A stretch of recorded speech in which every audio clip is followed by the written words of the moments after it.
Ndabaningi Mabuye is a Zambian-born, Zimbabwean-raised, South African-based hip-hop artist, rapper, and lyricist, but is popularly known by his stage name of Zubz, the last letter. On a side note, the photographer who takes Zubz pictures, it seems like his camera is actually stuck on grayscale. Can you please do us a favor, switch to RGB? Much better. Hello and welcome to RedLive. Zubz was born in Zambia in July 1976, but in the 80s his family moved to Zimbabwe when his father got a job in Harare, working as a lawyer in the government. So he grew up in Zimbabwe, went to school in Zimbabwe, and that is where he fell in love with hip-hop and became an active contributor to the hip-hop culture through school variety shows. And according to reports, the name Zubz was actually a nickname that was given to him by his friends. During his high school years, he began establishing himself as a leading MC in Harare. He shared the stage with a lot of local artists as well as international artists, including American hip-hop crew from Queens, the Lost Boys. After finishing his matric in Zimbabwe, he wanted to further his studies and go to university. He was accepted into Rhodes University in the Eastern Cape, so he moved to South Africa and studied BCom in Information Systems, Economics and Commercial Law. He graduated in 1999 and decided to move to Johannesburg to try and jumpstart his career. In Johannesburg, he further continued on his hip-hop quest. He entered and won an MC battle at Club 206, which gave him a reputation as a formidable freestyle rapper. In the early 2000s, media company Black Rage Productions established Outrageous Records, and their first signing was Zubz. Albums.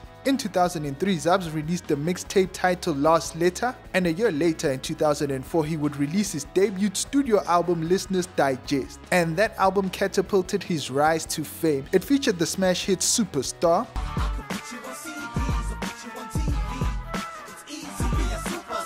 in 2006, he released Headphone Music in a Parallel World. In 2008, he released another mixtape titled The Writers Club Volume 1. And in 2009, he released Coachilia, One Last Letter. His debut album Listener's Digest, which I did mention, was a huge success. It was nominated for Best Hip Hop at the South African Music Awards in 2005. And his follow-up album Headphone Music in a Parallel World was also well received and also got a nomination at the SAMAs for Best Hip Hop in 2007. So what happened to Zubz? Around 2012, Zubz and Tumi from Tumi and the Volumes worked on a mixtape together. It was called TZ Deluxe. And after he did that project with Tumi, there were reports that Zubz had retired from recording. He said, "I don't need to record another song for the rest of my life. So every time I record a song, it is because something has moved me and made me want to do it." After that, it seemed like he got moved by hip-hop artist The Assembly, because Zubz collaborated with The Assembly and they released an EP titled Podcast. And that EP, the Podcast Project, was officially released in 2018 around March and features 3 songs titled Rise, Good Day and Me. So to answer the question, has Zubz retired from recording music? I will refer you back to that statement. Every time I record a song, it is because something has moved me and made me want to do it. So I guess all that's left is for us to wait until he's moved to record another song. And as always, thanks for watching. Don't forget to subscribe to RedLive if you haven't, and binge watch my previous videos.